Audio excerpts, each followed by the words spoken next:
natin sa pamumuno ng ating President, Marcos. Ipakita mo sa akin, tarot ko ano nakikita mo. My gosh. Sana may isang nasa ating government. Sabi ko nga po sa inyo kaibigan ako, wala akong kinakampihan. Sana may nakakarinig sa ating gobyerno. Stop everything. Or it's either way. May malaking problemang darating sa bansa. At kailanman, hindi na makukuha ng ating paano ba to, gobyerno ang puso ng tao. So maglilid ito into something danger para sa mga mamamayang Pilipino. So sana may nakakarinig na nakaupo na pag-aralang mabuti ang bawat galaw. Kasi ang puso na sugatan, ito po ay bumabaliktad. Ibig sabihin, kahit galit kay Duterte, magiging maka-Duterte. Sinasabi ko lang po yung totoo ha, kahit ayaw kay Duterte, magiging gusto na si Duterte. Kasi they see something na parang puso na po ang nagdidikta. Ayan po. Kaya ang ibig sabihin po nito, pag-aralang mabuti ang bawat move. Kinakailangang maisip nila kung ano ang kahihinatnan ng lahat. Ayan po. Again, ako po ay nagtatarot lahat. Kasi nakalagay dito ang isang hari na bumabaliktad. Ang ibig sabihin, lahat po ng nangyayari ngayon dito sa isang tinarot na kay President Duterte ay itatanggi po ng hari. So, it means na kung si President po Marcos ibiblame ng mga tao, babaliktad naman siya. Sasabihin niya wala siyang alam, wala siyang kaalam-alam. Yun po ay, ayan po, masakit man po ito, pero ito po lumalabas sa tarot. Kasi isisisi ng mga taong bayan yan, lahat sa ating gobyerno. Eh, sino po ba ang namumuno sa ating gobyerno? Di ba ang President? So, itatanggi naman niya, kaya siya nakabaliktad at hindi niya aaminin. So, wala tayong alam. May buhay pa kayang Luzon? Mabuhay! Napakabuhay! Ang bansa! Kung tayo'y nagkakaisa kasama ang isla ng Visayas!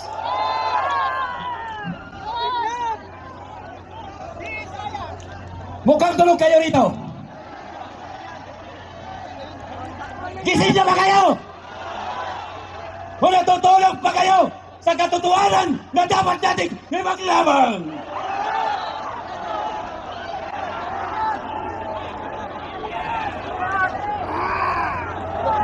Inaamin ko, isa rin akong genuine na Ilocano. Inaamin ko na ako'y tubong lumalaban sa pagbabago ng sistema ng gobyerno. Pero mukhang hindi pa kayo handa, mga kapatid.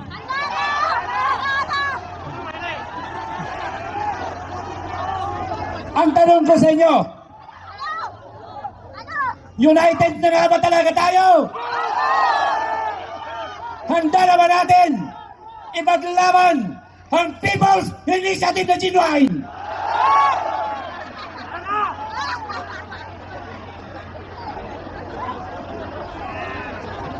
Are you ready? Hanggang sigaw na lang ba tayo? O gusto natin talagang mabago ang takbo ng bansang ito? Nag-aantay pa ba tayo ng ibang bayani ng bansa samantalang tayo ang mga bayani ng bansang ito?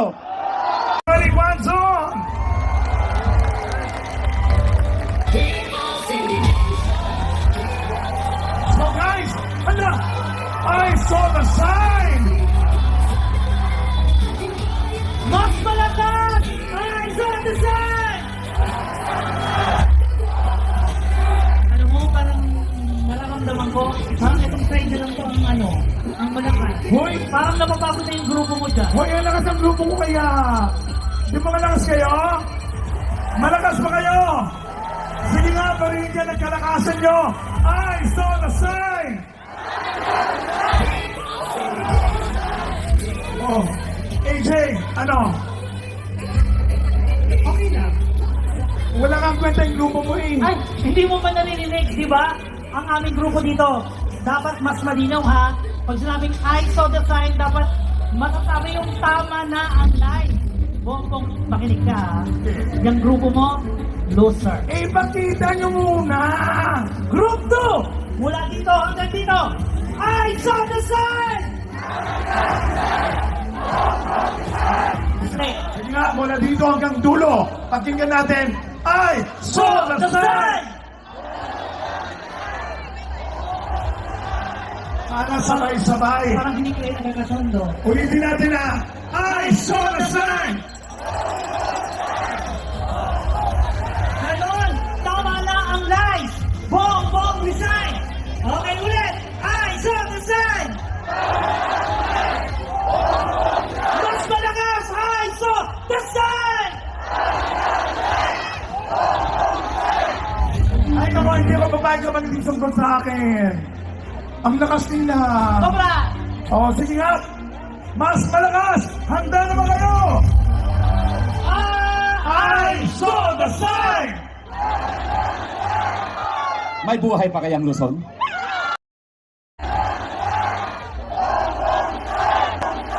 I saw the sign!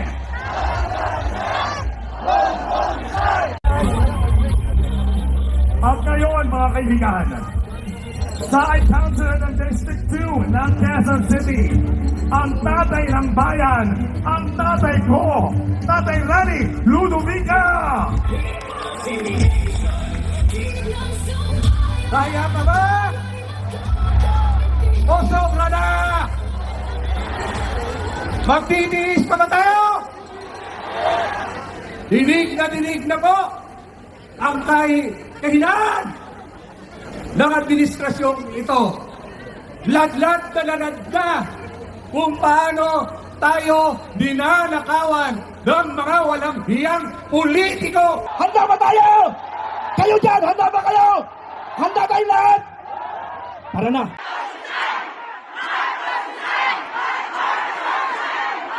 Marcos resign!